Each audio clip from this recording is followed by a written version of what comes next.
Hey guys, Footy Manager TV here, and welcome to Season 1, Episode 2 of my Wycombe Wanderers FIFA 14 career mode.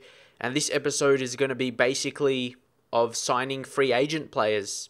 That's all you can do really at this level. And first up was Marco Futach. I'm not sure if that's how you say his name, that's just a guess because it has some hyphens on the A, so I don't really know how to pronounce his name. If you know, drop in the comments, but nonetheless, he is a really good physical striker, and physical strikers at this level are amazing.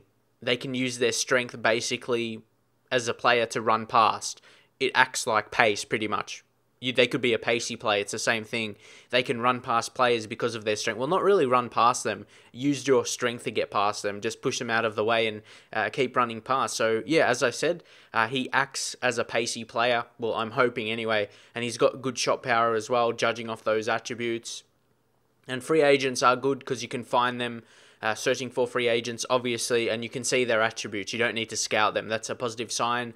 And also Tariq Kamdal, who can play left back and right back and also wide midfield positions. He's got great pace. As you saw, his physical attributes are insane, really, for this level. So it will be fantastic. And what I like to do is use those clean sheet bonuses and goal scoring bonuses, put it to 20% to maybe try to get him in a lower salary, because it does in fact work, and it doesn't actually do anything. That's the thing. When you put like 20% or whatever, it's not, you don't give him extra money at all. It's just there for good looks, really, in the game. Again, another thing EA don't really implement, just put it there for good looks. So, yeah, it doesn't even affect your money. If you didn't know that, it actually, yeah, that's the true fact.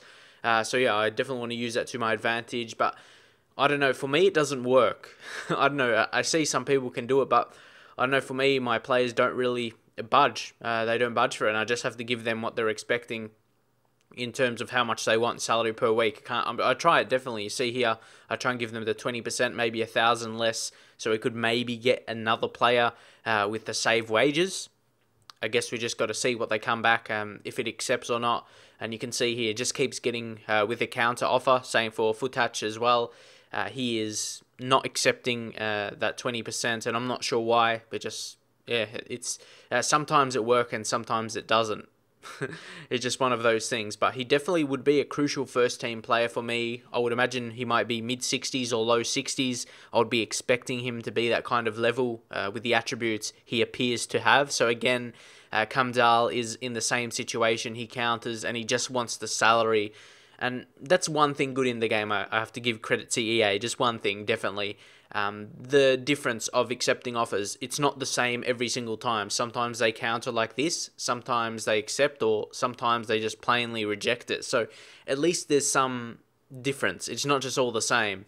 But there's one thing that still needs to improve. If you have the money, you can sign any player that's still been in the game. It's been career mode for quite some time.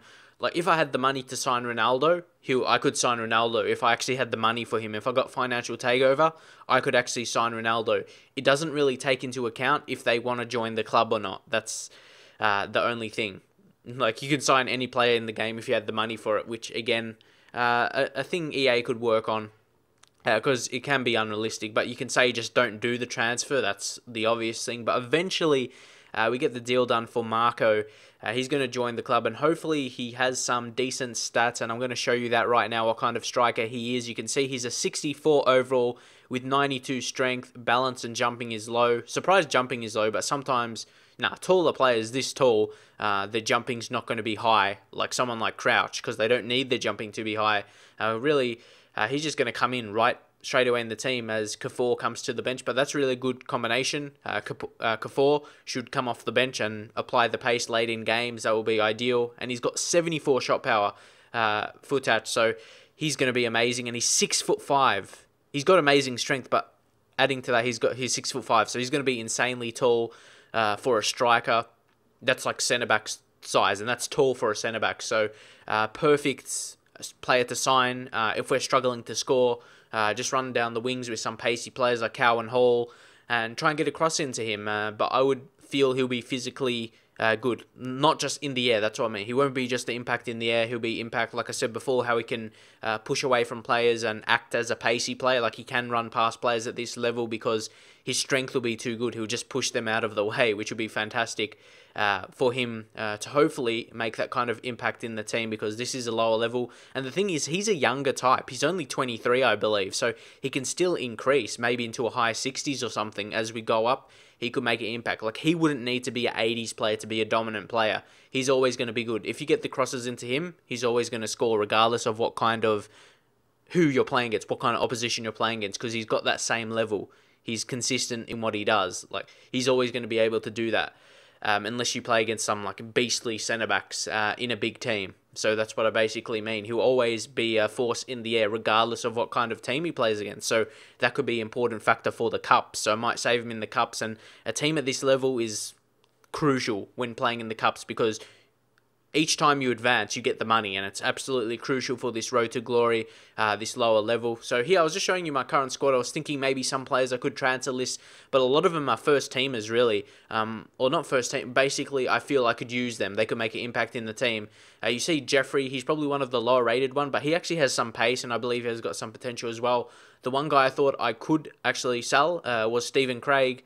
I thought we had better strikers, but he just recently joined, so that was a bit of a inconvenience, because I would want to sell him. So I just moved to the next guy. Ideally, I would have wanted to keep him, Dean Morgan, because he's got he's got the 5-star weak foot, which is amazing, but he's 29. He's only going to be decreasing from now, and I felt after making a striker signing, I felt like I did have to sell one, because only playing one striker formation, it's probably too much to have about 4 guys that could play, and we could use the money elsewhere. And that's another thing.